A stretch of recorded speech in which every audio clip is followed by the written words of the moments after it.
If you've ever gone camping in the United States, you've probably heard the same rule over and over again. Stay on the marked trails. Most people think that rule exists because of bears, cliffs, or getting lost after what happened to us.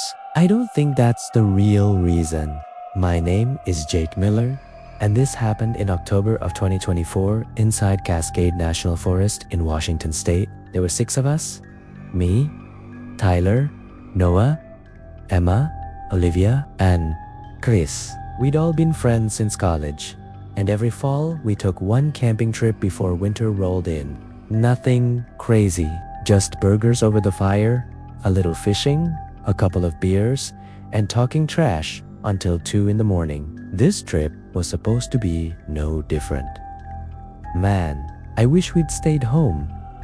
We left Seattle just after sunrise. Tyler was driving his old Chevy Silverado while I rode shotgun. Chris and Noah were squeezed into the back seat, arguing over the music. Dude, if I have to hear one more country song, I'm jumping out. Tyler laughed. Relax, princess. It's camping. Country music is basically mandatory. Yeah. Then explain why Jake keeps playing old rock.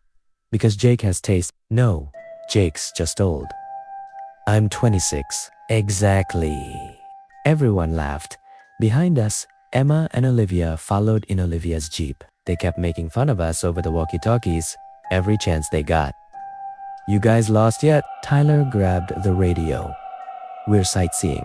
No, you're taking the wrong road. Same thing. By late morning, the city had completely disappeared behind us. The highway turned into winding mountain roads, then gravel, then dirt. Towering Douglas firs lined both sides of the road. Sunlight poured through the branches like golden spotlights. A crystal clear creek ran beside us, weaving between Muscoverde rocks. It honestly felt like paradise. Just an old wooden information board covered in faded maps. Tyler grabbed one. Sweet, we've got the whole place to ourselves. That should have been our first clue. It was a Saturday. Perfect weather, yet we hadn't seen another camper for almost an hour. About 20 minutes later, we reached Pine Creek Campground, or what was left of it. Half the campsites were overgrown, picnic tables leaned sideways, weeds pushed through cracked pavement. Only one other vehicle sat near the entrance, an old white park ranger truck. A man in his 60s stepped out as we parked. He wore a faded green ranger uniform and looked surprised to see us. You kids planning on staying overnight? Tyler smiled. Yes, sir. The ranger looked at the sky before answering. You picked an odd weekend. Jake frowned. What do you mean? The old man hesitated. Storms supposed to roll in after midnight. Tyler shrugged. We'll be fine. The ranger nodded slowly. Stay in the campground. His voice became noticeably more serious. And whatever you do, don't camp off the trail. Chris laughed. Why? Bears. The ranger didn't smile. No, he climbed back into his truck. As he drove away, Tyler rolled his eyes. Old guys trying to scare us. Nobody thought much about it, at least. Not yet. By early afternoon, we'd set up camp. 3 tents, a fire pit, 2 coolers, fishing gear, portable speakers. Everything looked perfect. Emma and Olivia wandered down to the creek to collect smooth stones. Chris tried skipping rocks across the water. Tyler fired up the grill. The smell of burgers drifted through the trees. For hours, it was exactly the kind of camping trip we'd hoped for. We laughed, we fished, we played cards. Noah even managed to catch a trout after bragging for 2 straight hours that he was basically a professional fisherman. He held it up proudly. Dinner's on me. Tyler looked at the tiny fish. Dude, that thing's basically bait.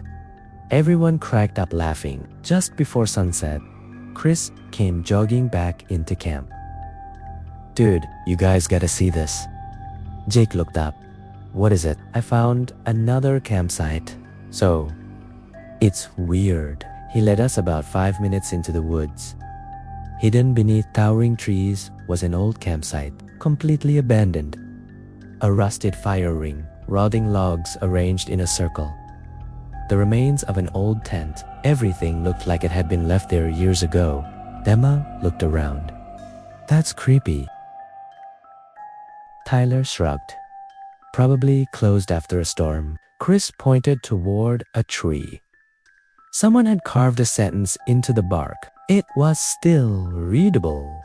If you hear knocking below it, the rest had been hacked away with an axe. Noah laughed nervously. Real funny. You guys seriously think somebody did this as a joke? Nobody answered. Jake looked around. The forest suddenly felt different. Not darker, not colder, just wrong. Like the trees had somehow grown closer together. Then, knock. A single loud knock echoed through the woods. Not from a door, from wood, 3 sharp hits. Knock, knock, every one of us froze. Tyler frowned. Woodpecker, another 3 knocks echoed, then another, and another, until it sounded like dozens of tree swear knocking back and forth across the forest. Nobody said a word. Chris whispered, "Guys, woodpeckers don't make that sound after sunset." And just as suddenly as it started, the knocking stopped. The forest became completely silent. Tyler forced a grin. "Okay, let's head back to camp." Nobody argued, but as we walked away, I couldn't shake the feeling that something was knocking, because it knew we had heard it. The walk back to camp was strangely quiet. Nobody joked, nobody laughed. Even Tyler, who always had something smart to say, kept looking over his shoulder. By the time they reached the campsite, the last bit of sunlight had disappeared behind the mountains. Jake tossed another log onto the fire. "There," he said, forcing a smile. "Everything's good." Emma wasn't convinced. "I don't know. That abandoned campsite gave me a bad feeling." Chris shrugged. "It's just an old campsite. People leave stuff behind all the time." Olivia looked toward the trees. "Then, who carved that message?" Nobody answered. Jake opened the cooler. "All right, enough creepy talk. Who's hungry?" For the next hour, things almost felt normal again. They grilled steaks, roasted marshmallows, played cards. Noah kept losing every hand. "You guys are cheating?" Tyler laughed. "No, dude, you just suck." "Whatever." The fire crackled. The stars slowly filled the sky. The forest looked peaceful again. Maybe they had imagined everything. Around 11:30, Emma yawned. "I'm calling it." Olivia nodded. Same. One by one, everyone crawled into their tents. Jake shared one with Tyler. Noah slept with Chris. Emma and Olivia took the third. The fire was still glowing when Jake zipped the tent shut. Outside, the forest was completely silent. Jake didn't know what time it was when he woke up. Something had pulled him from a deep sleep. He lay still, listening. Nothing. He was about to close his eyes again when he heard it. Knock. A single knock. Far away. Then, 2 more. Knock. Jake sat up. Tyler was already awake. "You hear that?" Jake nodded. "Yeah." The knocking echoed again, only this time it sounded closer, like it had moved. Tyler grabbed the flashlight. "No way, that's a woodpecker." They quietly stepped outside. The campfire had burned down 2 glowing embers. The air felt strangely warm. Jake frowned. "Where's Noah?" Tyler looked around. His tent zipper was open. Chris was standing outside, pale. I woke up, and Noah was gone. Jake felt his stomach drop. "What do you mean gone?"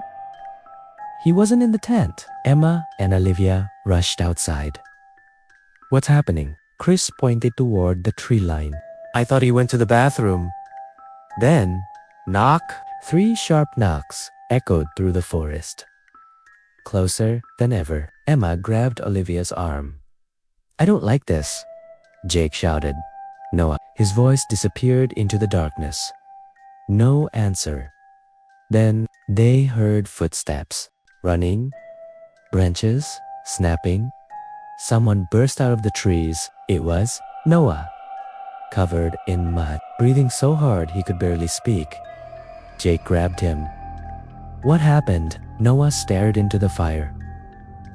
I woke up because I heard knocking. I thought one of you guys was messing around, so I followed it. Tyler stared at him. You followed it? Noah nodded.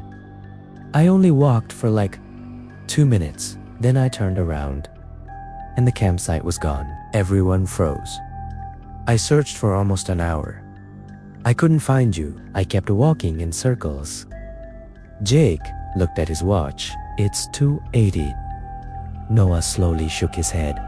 No, I've been gone all night. What? I watched the moon move. I swear, I've been out there for hours. Before anyone could respond, the knocking returned. This time, it came from every direction.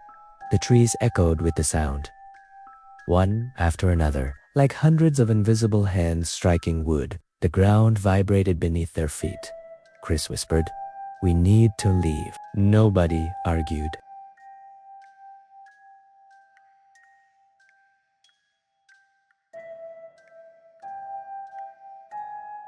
Within minutes, they threw everything into the trucks. Tyler turned the key. The Silverado roared to life. So much for ghost stories, he muttered. Olivia started the Jeep. Both engines growled. Jake smiled with relief.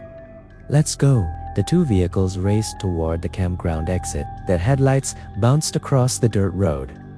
5 minutes passed. Then 10. The road should have reached the highway. Instead, it ended right back at their campsite. Tyler slammed the brakes. No! No way. Jake climbed out. This isn't possible. Olivia stepped from the Jeep. We drove in a straight line. Chris pointed behind them. The tire tracks they just made ended only a few yards behind the trucks, as if the forest had erased the rest of the road. Then another knock echoed, not from the trees, from inside Tyler's truck. Everyone turned. Something was knocking from the inside of the truck bed. Tyler slowly walked toward it. Jake grabbed his arm. Dude, don't. The knocking stopped. Silence. Tyler swallowed hard. Then, very slowly, he lifted the tailgate. It was empty, except for one thing. Lying in the middle of the truck bed was an old wooden camping sign, weathered, covered in moss. Across it, carved in deep letters, were the words, "You left the trail." Beneath it, 6 fresh tally marks, one for each of them. The moment they read the message, a 7th mark slowly carved itself into the wood by itself. Chris! Chris screamed. The forest exploded with the sound of hundreds of knocks at once. Every tree around the clearing answered. The lantern shattered. The truck headlights went black, and in the darkness, something massive moved between the pines. Jake never saw what it was. He only remembered running. When he finally opened his eyes again, he was lying beside the highway at sunrise. A state trooper was kneeling over him. "Easy, son. You're safe now." Jake looked around. My friends, they're still in there. Search teams spent 3 days combing Ashwood Forest. They found both vehicles, 3 tents, 6 backpacks, and a cold campfire. But there was no sign of Tyler, Emma, Olivia, Chris, or Noah. The official report called it a mass disappearance. The case remains unsolved. A month later, Jake received a package with no return address.